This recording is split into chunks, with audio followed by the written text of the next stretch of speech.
FEMA? See? People come to help and then they run you out. Just like the fellow with the helicopter. He shows up and then you know what they do? They threaten him with arrest because he's trying to help somebody. Problem is when you get that type of big bureaucracy, see, they want to dictate everything because they want to keep the power and they want to keep the control. I don't want control. I want to help.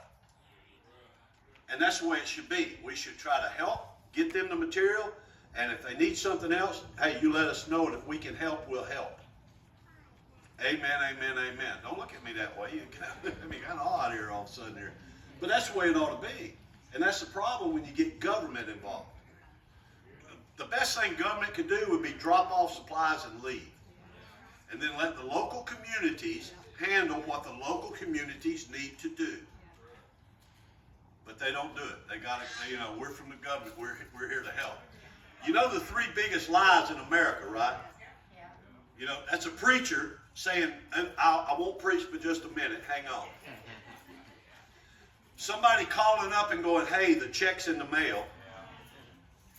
And the third one is when they knock on your door and they say, hey, we're from the government. We're here to help. Because they ain't never helped. They just made a mess. Amen. All right, so that's some things that are coming up. I know Matt wants to go back over, so brother, if y'all do something else, get with Brother Matt. I know he's wanting to be involved. Try to help with that, and that'd be a blessing.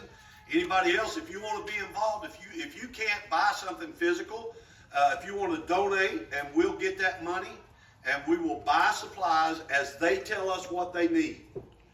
So they'll get in contact with Brother Sluter. Yes, ma'am. I did see where they're not letting people take showers at the shelters unless they have flip-flops. Yeah, that's something the stupidest thing I ever seen, but flip-flops would probably be something that would be useful. Here's somebody that's lost everything they own. They don't probably got one pair of shoes on, and you can't go in without flip-flops. Where are they going to buy flip-flops at? Well, I did send a realtor lady. She sent 17,000 pairs. Well, good. But then she also sent a pallet of chainsaws, and FEMA got rid of them. And so she's sending them because she said the mountain man knows better with how to do the. She would be better off not to go through any government program whatsoever. She was going to send another pallet. Yeah, find a local organized group that's in that area, like a local church would be the best thing, and they'll get those chainsaws to people up in the mountains, and they'll get them to them. But when you give it to the FEMA, they're gonna put it in the warehouse, and it'll stay there, and most likely it'll get forgot about. It'll never make it anywhere. And then after all this is done, some reporter will do an expose on it, and they'll find this warehouse full of stuff, and they'll go, oh, we forgot it was there, you know, and it's too late then. So I wouldn't go through it. I wouldn't recommend it. So, but if you want to be involved, get with Brother Dale, try to donate for that, and we'll try to make sure that money gets bought what they need. So I can't designate what it's going to go for. So don't ask me, hey, I want to do this, because the money's going to be used for whatever they tell us they need.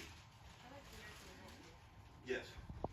No, Heidi told me that their church over there in Marion's pretty much destroyed a lot of people. Yeah. But their church, New Manna, is up on a hill, Yeah. and they've been providing a landing pad at their church for helicopters. See, that's good. Yeah. And that's the kind of things that you want, things like that, because they'll provide what they need. And I know Sheila's uncle that lives in Marion, we finally got a hold of them. They were safe.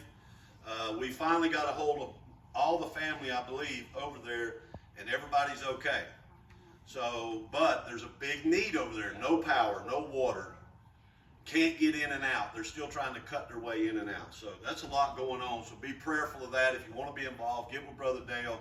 I'm sure they could use it, and it'll get to the right place. Now, moving on, I know got a lot here.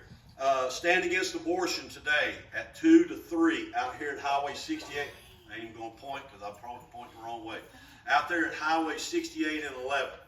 So we'll be there. We'll be from 2 to 3 out there. If you can come out and stand with us. Bring a chair. If you can't stand for 45 minutes to an hour, bring a chair. Sit and hold a sign. That's fine too. Don't be ashamed if you can't stand that long. It's all right. All right, so now coming up.